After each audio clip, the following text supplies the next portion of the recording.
Hello. कैसे हैं आप लोग। देखिए, जितने लोग भी वीडियो की तैयारी कर रहे हैं वो अब थोड़ा सीरियस हो जाएं और वीडियो की तैयारी आप लोग अच्छे से कीजिए। इसमें जो भी मामला था सुप्रीम कोर्ट से, ये सबको जान गया है कि इसका फाइनल हो गया है और इसका आयोग जल्द से जल्द री एग्ज़ाम कराने के लिए तैयार है। तो आप लोग भी अच्छे से तैयार कीजिए और पढ़ाई कीजिए। तो चलिए आज हम लोग हिंदी देखते हैं और आप लोगों को हिंदी और रीजनिंग ये दोनों आप लोगों को अच्छे से यहाँ पे कवर करवाया जाएगा। और ये सबको पता है कि इससे भी 50 क्वेश्चन आएगा और रीजनिंग से भी 50 क्वेश्चन आएगा। तो ये दोनों सब्जेक्ट काफ़ी इम्पोर्टेंट हैं।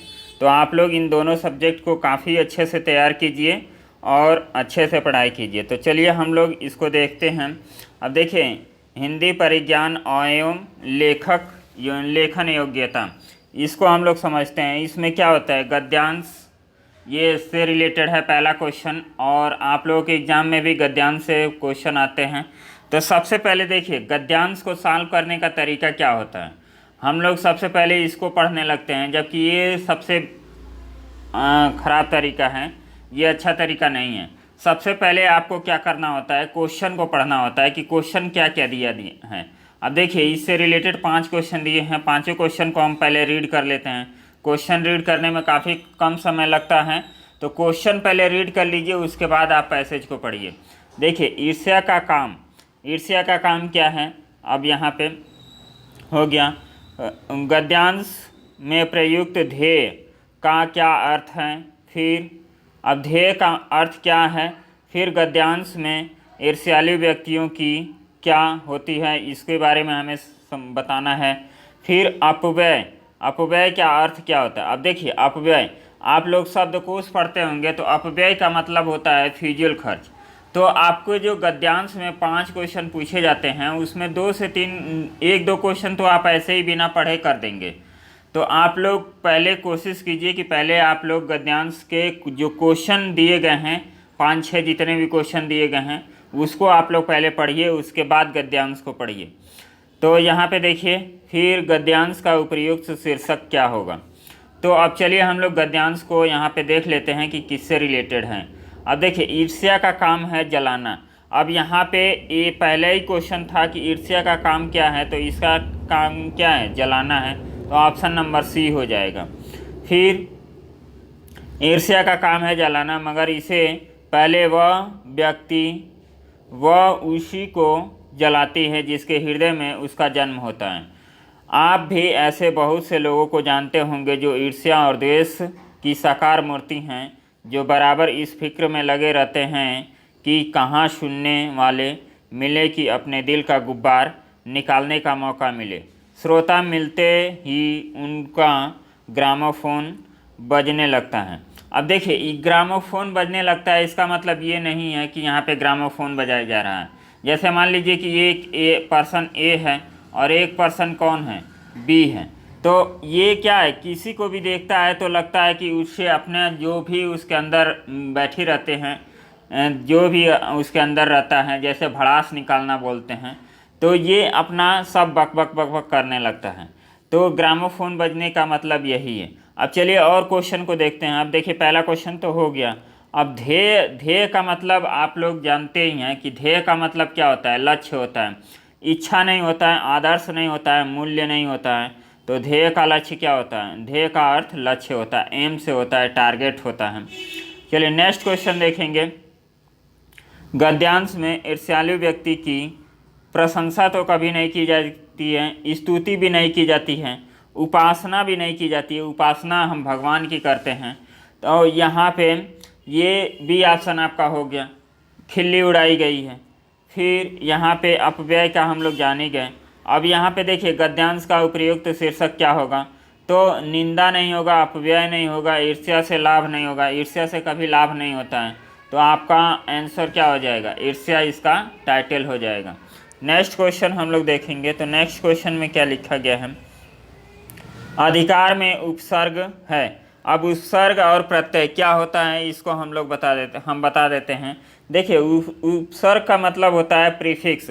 जब किसी शब्द के पहले किसी को लगाया जाता है तो उसको हम लोग उपसर्ग बोलते हैं। और प्रत्यय का मतलब होता है जो ये शब्द हैं और बाद में लगता है तो इसको हम लोग प्रत्यय बोलते हैं, और पहले लगता है तो उसको हम लोग उपसर्ग बोलते हैं। इसको इंग्लिश में प्रीफिक्स बोलते हैं, इसको इंग्लिश में सफिक्स बोलते हैं।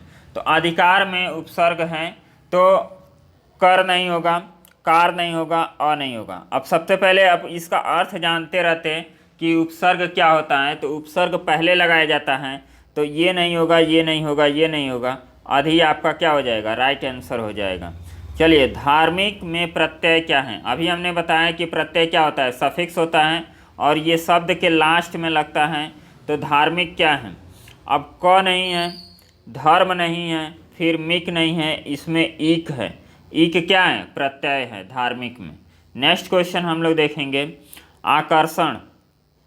पहले रुक जाइए, हाँ चलिए, आकर्षण का विलोम क्या है। आकर्षण का विलोम है विकर्षण हो जाएगा आकर्षण का। अब एक शब्द यहाँ पे एक दिया गया है, कर्षण। कर्षण का मतलब क्या होता है, कर्षण का मतलब होता है जोती गई जमीन, हल चलाना, इसको हम लोग बोलते हैं। तो ये होता है, आकर्षण का विलोम क्या हो जाएगा, विकर्षण हो जाएगा। फिर जानने की इच्छा, जानने की इच्छा रखने वाले को क्या कहते हैं, जिज्ञासा, जानने की इच्छा हो गया, ये आपका हो जाएगा जानने की इच्छा, जिज्ञासा। जिज्ञासा डिजाइन, इसको इंग्लिश में क्या बोलते हैं। अब चलिए, आएगा सब तो बता देंगे। कथा का क्या होता है, बहुवचन। कथा का कथाएं होता है बहुवचन। फिर एक वचन और बहुवचन से वीडियो के एग्जाम में 2 क्वेश्चन तो आपके पक्का आएंगे, एक वचन और बहुवचन से। निम्न में से कौन सा वाक्य वर्तमान काल है। आप लोग जानते हैं कि काल कितने प्रकार के होते हैं, 3 प्रकार के होते हैं। एक होता है पास्ट टेंस, जिसको इंग्लिश में हम लोग बोलते हैं भूतकाल, और भविष्य काल जो आने वाला होता है, फ्यूचर जिसको हम लोग बोलते हैं, और प्रेजेंट मीन्स जो चल रहा है, इसको हम लोग प्रेजेंट बोलते हैं। तो अब यहाँ पे देखिए काफ़ी सिंपल है, मानव पढ़ता है, तो यही है आपका पहला आंसर, क्या हो जाएगा, मानव पढ़ता है। ये सीता सो रही थी, तो ये पास्ट हो गया। मोहन गया, ये भी पास्ट हो गया। वह जाएगा, ये क्या हो गया, फ्यूचर हो गया। तो ऑप्शन नंबर ए आपका राइट आंसर हो जाएगा। नेक्स्ट क्वेश्चन देखेंगे, निम्न में प्रश्नवाचक चिन्ह कौन सा है। तो प्रश्नवाचक चिन्ह आप सभी को पता है कि ये हम लोग बनाते हैं प्रश्नवाचक चिन्ह। ये क्या है, एक्सक्लेमेटरी साइन है, इसको हम लोग विस्मय आदि बोधक चिन्ह कहते हैं। इसको हम लोग अर्ध विराम कहते हैं। जैसे यहाँ पे डॉट लगाया, नीचे कॉमा लगा दिया, तो इसको हम लोग अर्ध विराम कहते हैं। पूर्ण विराम के लिए हम लोग ये खड़ी पाई यूज करते हैं। और ये क्या होता है, ये अल्प विराम होता है, इसको हम लोग अल्प विराम चिन्ह बोलते हैं, कॉमा को। नेक्स्ट क्वेश्चन हम लोग पढ़ेंगे। नेक्स्ट क्वेश्चन क्या है, रास्ता देखना मुहावरे का क्या अर्थ होगा। तो रास्ता देखने का मतलब प्रतीक्षा करना किसी का, राह देखना। एक हाथ से ताली नहीं बजती, इसका सही अर्थ क्या होगा, झगड़े के लिए दोनों पक्ष जिम्मेदार होते हैं। तो ये आपका सी ऑप्शन राइट हो जाएगा। इसमें देखिए, इसमें दंत वर्ण कौन सा है। तो दंत वर्ण कौन सा है, इसको हमें बताना है। तो स्व जो है ये क्या है, दंत वर्ण है। और इसमें प देखिए, प क्या है, ओष्ठ है। ओष्ठ से हम लोग बोलते हैं, प बोलिए, प बोलने में हम लोग ओठ का यूज करते हैं। और ट जो होता है मूर्धन्य होता है, और ह को हम लोग कंठ से बोलते हैं। तो दंत स्वर कौन सा हो जाएगा, स आपका राइट आंसर हो जाएगा। चलिए नेक्स्ट क्वेश्चन हम देखेंगे, ये काफ़ी इम्पोर्टेंट है। और यहाँ पे देखिए, निम्न में अनुनासिक वर्ण कौन सा है। अनुनासिक वर्ण आपके 5 होते हैं, और पाँचों को लिख लीजिए। पहले होता है ड, ये ड हो गया। फिर ईया होता है, फिर आड़ा होता है, फिर न होता है, और म होता है। इससे रिलेटेड आपके क्वेश्चन पूछे जाते हैं। और ये 5 जो होते हैं अनुनासिक वर्ण होते हैं। तो इसमें कौन सा हो जाएगा आपका, म आपका राइट आंसर हो जाएगा। और ये प, ब और थ, ये क्या है, स्पर्श व्यंजन है। स्पर्श व्यंजन की संख्या कितनी होती है, 25 होती है। अंतस्थ व्यंजन 4 होते हैं, ऊष्म व्यंजन 4 होते हैं। तो इसको हम लोग देखते हैं। स्वरों की संख्या यदि देखा जाए तो 11 होता है। अंग और अह ये स्वर नहीं होता है, जबकि हम लोग बचपन से पढ़ते आ रहे हैं कि जो स्वर की संख्या दी होती है 13 दी होती है, जिसमें ये 2 रहते हैं। और स्पर्श व्यंजन आपको पता ही है, और व्यंजन की संख्या आपका 33 होता है। तो ये व्यंजनों की संख्या 33 हो गई और स्वर की संख्या 11 हो गई। नेक्स्ट क्वेश्चन हम लोग पढ़ेंगे महेंद्र। महेंद्र का आपका संधि विच्छेद क्या होगा? तो इसका संधि विच्छेद हो जाएगा पहला ऑप्शन महा प्लस इंद्र, आपका सही आंसर हो जाएगा। ये कौन सा स्वर है, कौन सा संधि है? गुण संधि, जिसको हम लोग बोलते हैं गुण संधि का ये पार्ट है महा प्लस इंद्र। अब यहाँ पे देखिए राज दरबार में कौन सा समास है? तो आपका संधि समास, ये सबसे क्वेश्चन आपके पूछे जाएंगे एग्जाम में भी, तो इसको अच्छे से तैयार करना है। और देखिए रीजनिंग हो गया या हिंदी हो गया, इसका हम लोग प्रैक्टिस सेट भी करेंगे, हम आपको प्रैक्टिस सेट भी पूरा करवाएंगे। और ये दोनों हम टॉपिक वाइज भी पढ़ेंगे ताकि आपको कहीं से कोई दिक्कत ना रहे और अच्छे से तैयारी आप लोग कीजिए। तो इन दोनों सब्जेक्ट के लिए आप लोग यहाँ जुड़े रहिए और अच्छे से तैयारी कीजिए। ये दोनों सब्जेक्ट में आप 45 प्लस यदि आप लोग नंबर लेके आते हैं दोनों सब्जेक्ट में, इसमें भी 45 प्लस, इसमें भी 45 प्लस, तो ये काफ़ी अच्छा होगा आप लोगों के लिए। और बाकी जीके जीएस को आप लोग जितना हो सके उतना तैयार कीजिए। चलिए नेक्स्ट क्वेश्चन, यथासंभव में कौन सा समास है? यथासंभव में हम लोग का कौन सा समास है? अव्ययी भाव समास। इसमें यथासंभव में अव्ययी भाव समास है। नेक्स्ट हम लोग पढ़ेंगे निम्न में कौन सा शब्द विदेशी है? तो विदेशी शब्द होता है मील। मील क्या है? विदेशी शब्द है। नेक्स्ट यहाँ पे हम लोग देखेंगे नेक्स्ट कौन सा क्वेश्चन है 21 नंबर, हिमालय किस प्रकार की संज्ञा है? तो हिमालय कौन सी संज्ञा है? हिमालय किसी का नाम है, तो ये क्या हो जाता है? व्यक्तिवाचक संज्ञा हो गया।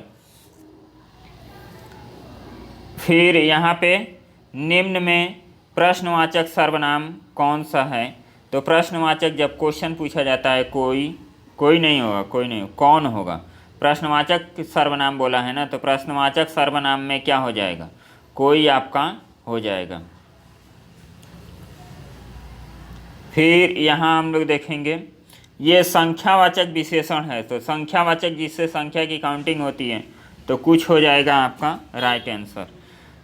फिर यहाँ निम्न में कौन सा हवा का पर्यायवाची नहीं है? अब हवा का पर्यायवाची कौन सा नहीं है? देखिए वायु होता है, पवन होता है, समीर होता है, ये तीनों क्या है? हवा के पर्यायवाची हैं। और सलील क्या होता है? हवा का पर्यायवाची नहीं होता है। तो ये किसका पर्यायवाची है? सलील। सलील आपका जल का पर्यायवाची होता है, जो जल होता है जल का पर्यायवाची होता है सलील। और हवा का पर्यायवाची ये 3 होते हैं, वायु, पवन, समीर। चलिए नेक्स्ट हम लोग पढ़ेंगे निम्न में कौन सा शब्द शुद्ध है? कौन सा शब्द शुद्ध है? ये आपका ज्योत्सना जो लिखा है, ज्योत्सना, ये क्या है? शुद्ध है, बाकी क्या है? अशुद्ध शब्द हैं। अब देखिए इसको हम लोग अच्छे से लिख लेते हैं। जो पुण्य दिया है, पुण्य शब्द का क्या शुद्ध शब्द क्या होता है?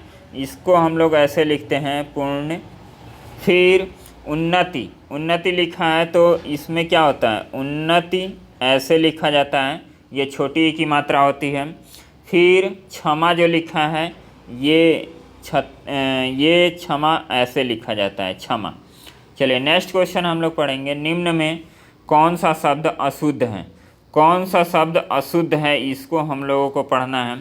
तो इसमें जो अशुद्ध शब्द है वो क्या है? पूज्य है। पूज्य आपका ये ऐसे लिखा जाता है पूज्य। बाकी आपका पुष्प, परिस्थिति, प्रशंसा, ये आपके सही शब्द हैं। निम्न में कौन सा शब्द स्त्रीलिंग है? तो स्त्रीलिंग शब्द कौन सा है, इसको हमें देखना है। तो स्त्रीलिंग कौन सा हो जाएगा? भाषा हो जाएगा। प्रभाव, निर्माण और विवाह, ये क्या हो जाएगा? आपका पुल्लिंग हो जाएगा। निम्न में कौन सा वाक्य शुद्ध है? मैं घर जाना है, मैंने घर जाना है, मैंने घर जाने हैं, मुझे घर जाना है। तो मुझे घर जाना है, तो इसका शुद्ध वाक्य क्या हो जाएगा? मुझे घर जाना है। आदेश का अंग्रेजी अनुवाद क्या होता है? आदेश का मतलब आर्डर करना। जैसे जज क्या करते हैं? ऑर्डर करते हैं, तो वो क्या हो जाएगा? आदेश हो जाएगा। गाइड करना का मतलब क्या होता है, किसी को गाइड करना, दिशा निर्देश देना। रिक्वेस्ट करना, ये सब जानते हैं कि किसी से विनती करना। डायरेक्शन, डायरेक्शन और गाइड लगभग सिमिलर वर्ड होते हैं। डायरेक्शन में भी हम लोग किसी को रास्ता दिखाते हैं, किसी को बताते हैं, तो ये हो जाता है। फिर नेक्स्ट क्वेश्चन, टीचिंग का हिंदी अनुवाद होता है, अध्ययन होता है टीचिंग का हिंदी अनुवाद। ब्रज भाषा का केंद्रीय क्षेत्र है, तो ब्रज भाषा का केंद्रीय क्षेत्र है मथुरा। ये जो पश्चिमी उत्तर प्रदेश है, यहाँ पे क्या ब्रज भाषा लगभग बोली जाती है, तो इसको हम लोग देख लेंगे। हिंदी की जो बोलियाँ होती हैं, क्षेत्रीय बोलियाँ, ये सब क्षेत्रीय भाषा, ये सब हमें याद होना चाहिए। इससे भी आपके क्वेश्चन पूछे जाएंगे, 1 से 2 क्वेश्चन, तो इसको हम लोग 1 बाय 1 करके याद करेंगे। परिपत्र, परिपत्र के संबंध में कौन सा कथन गलत है? अब चलिए इसका आंसर आप लोग हमें बताइएगा। अब देखिए ये हमारे लिए नया वर्ड है परिपत्र, और परिपत्र ये पत्र से रिलेटेड आपके क्वेश्चन आए हैं, तो इसको आप लोग देखिएगा कि इसमें क्या आपका आंसर दिया है और इसका आंसर हमें बताइएगा। और परिपत्र के बारे में यदि आपको कुछ पता हो तो आप कमेंट करके ज़रूर बताना। चलिए नेक्स्ट, अर्धशासकीय, ये अर्ध लिखा है। अर्धशासकीय पत्र के संबंध में कौन सा कथन गलत है? तो अर्धशासकीय मतलब सरकारी पत्र के रूप में होते हैं। उसमें क्या होते हैं, जो डिफरेंट डिपार्टमेंट होते हैं उसमें पत्र लिखे जाते हैं, तो इसको हम लोग क्या बोलेंगे? यह पत्र अन्य पुरुष में लिखा जाता है। ये क्या हो गया? ये आपका गलत होगा। इसका स्वरूप व्यक्तिगत पत्र के समान होता है। औपचारिक शब्दों से आरंभ करने की आवश्यकता नहीं होती है। प्रायः समान स्तर के अधिकारी के साथ ऐसा पत्र व्यवहार होता है। नेक्स्ट क्वेश्चन हम लोग पढ़ेंगे, निम्न में कौन सा वर्ण घोष है? अब देखिए घोष और अघोष इसको जानना है, तो आपको देखिए ये क, ख, ग, घ और अंग, ये क्या होता है? प्रथम वर्ण, द्वितीय, तृतीय और चतुर्थ और ये पांचम, इसको हम लोग बोलते हैं पहला, दूसरा, तीसरा, चौथा, पांचवा। तो इसमें जो 2 होता है आगे का, ये स्पर्श व्यंजन जो होता है, स्पर्श व्यंजन का आगे का जो 2 होता है, पहला और दूसरा ये व्यंजन होता है, ये कौन सा होता है? अघोष व्यंजन होता है। इसको हम लोग अघोष व्यंजन बोलते हैं। और जो ये तीसरा, चौथा, पांचवा होता है, ये कौन सा होता है? आपका घोष व्यंजन होता है। इसको हम लोग घोष व्यंजन कहते हैं। और अघोष में और भी आपके जो आते हैं, जो स्वर होते हैं, स्वर आपके किस में आते हैं? स्वर आपका इसमें आता है, स्वर आपका घोष में आता है। फिर आपका आता है य, र, ल, व और ह, ये क्या आता है? घोष में आता है। और जो अंतस्थ ऊष्म व्यंजन होता है, देखिए अंतस्थ व्यंजन आपका किस में आ गया? घोष में आ गया। और ऊष्म व्यंजन में हम लोग पढ़ते हैं श, श, श और ह। ह आपका घोष में आता है और ये तीनों स आपके अघोष में आते हैं। तो ये आप लोगों को याद होना चाहिए। जो पहला और दूसरा होता है वो किस में होता है? अघोष में होता है। और तीसरा, चौथा, पांचवा ये घोष में होता है। इसको याद करने का सबसे सिंपल तरीका है, पहले अ आता है तो इसको हम लोग क्या बोलेंगे? अघोष बोलेंगे। फिर जो बच गया उसको हम लोग घोष बोलेंगे। चलिए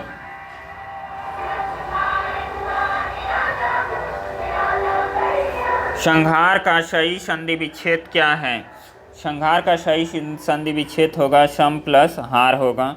फिर निम्न में कौन सा शब्द तत्सम है? तत्सम का मतलब क्या होता है? तत्सम और तद्भव हम लोग पढ़ते हैं। तत्सम का मतलब होता है कि जो संस्कृत से पूर्णतः ले लिए गए हैं, उसमें कोई फेरबदल नहीं किया गया है, उसको हम लोग बोलते हैं तत्सम। और जिसमें फेरबदल कर दिया गया है उसको हम लोग क्या बोलते हैं? तद्भव शब्द बोलते हैं। तो यहाँ पे देखिए जो सही आंसर होगा वो चक्र होगा। ये क्या है? तत्सम शब्द है। अब चाँद का आपका तत्सम क्या होता है? चंद्रमा होता है। चंद्रमा यहाँ पे रह रहेगा, चंद्रमा आपका हो गया चाँद का। छेद का होता है छिद्र, ये हो गया छिद्र, आपका छेद का हो गया। और छत का होता है छत्र, ये आपका हो गया तत्सम शब्द। चलिए नेक्स्ट हम लोग पढ़ते हैं। नेक्स्ट क्या है, निम्न में कौन सा शब्द तद्भव है। तद्भव अभी हमने बताया है कि जो संस्कृत के शब्द हैं उसमें थोड़ा सा फेरबदल करके हम लोग यूज करते हैं, तो उसको हम लोग तद्भव शब्द कहते हैं। तो तद्भव में आपका क्या आ जाएगा, जीभ आ जाएगा, ये क्या होगा, तद्भव शब्द होगा। योगी, यौवन और जीर्ण, ये तत्सम शब्द होगा। निम्न में प्रेरणार्थक क्रिया कौन सी होती है। तो प्रेरणार्थक क्रिया कौन सी है इसको हमें बताना है, तो इसमें कौन सा ऑप्शन हो जाएगा आपका। अब देखिए, उठना, उड़ना, दिलाना और चलना। तो जो दिलाना है, दिलाना क्या हो जाएगा आपका, प्रेरणार्थक क्रिया हो जाएगा। प्रेरणार्थक क्रिया का सबसे अच्छा आप लोग देख लीजिए कि जब हम लोग उसको यूज करवाते हैं, जैसे मान लीजिए कि हम नहीं कर रहे हैं, हम किसी और के लिए करने हैं कोई काम, तो वहाँ पे क्या होता है, वो प्रेरणार्थक क्रिया होता है। जैसे क्या होता है, मोटिवेट करने का जो काम होता है उस टाइप का ये क्रिया होता है। फिर अली और अली शब्द युग्म का सही अर्थ क्या होगा। अब देखिए, एक है अली, इसमें छोटा ई लिखा गया है ल में, और यहाँ पे एक बड़ा ई की मात्रा लिखा गया है अली में। तो इसका सही आंसर क्या हो जाएगा, एक अली का मतलब होता है जिसमें छोटा ई लिखा गया है, इसका मतलब होता है भौरा, और ये जो बड़ा ई की मात्रा लिखा गया है उसमें अर्थ होता है सखी। तो ऑप्शन नंबर आपका डी हो जाएगा। और एक होता है, चलिए, अली अली का मतलब क्या हो गया, भौरा और सखी हो गया आपका अली अली का मतलब। यही यदि पहले दे दिया होता, इसको पहले कर देता अली और इसको बाद में कर देता, तो ऑप्शन नंबर सी हो जाता। लेकिन यहाँ पे ऑप्शन कौन सा होगा, डी आपका राइट आंसर होगा। निम्न में कौन सा वाक्य संयुक्त वाक्य है। तो संयुक्त वाक्य मतलब दो वाक्य को मिलाने का काम जो होता है, तो ये आपका हो जाएगा कौन सा, संयुक्त वाक्य। वाक्य से भी आपके 2 से 3 क्वेश्चन आएंगे, तो इसको भी अच्छे से तैयार करना है। ये प्रैक्टिस करने का मतलब यही है कि आपको जो चीज़ नहीं आ रहा है उसको हमें तैयार करना है। तो हम इस चैनल पे आप लोगों को हिंदी और रीजनिंग ये पूरा कंप्लीट कराएंगे, और इसका प्रैक्टिस भी कराएंगे, इसका टॉपिक वाइज भी कराएंगे। तो आप लोग इससे जुड़े रहिए और अच्छे से तैयारी कीजिए। तो चलिए मिलते हैं नेक्स्ट वीडियो में, तब तक के लिए बाय, धन्यवाद।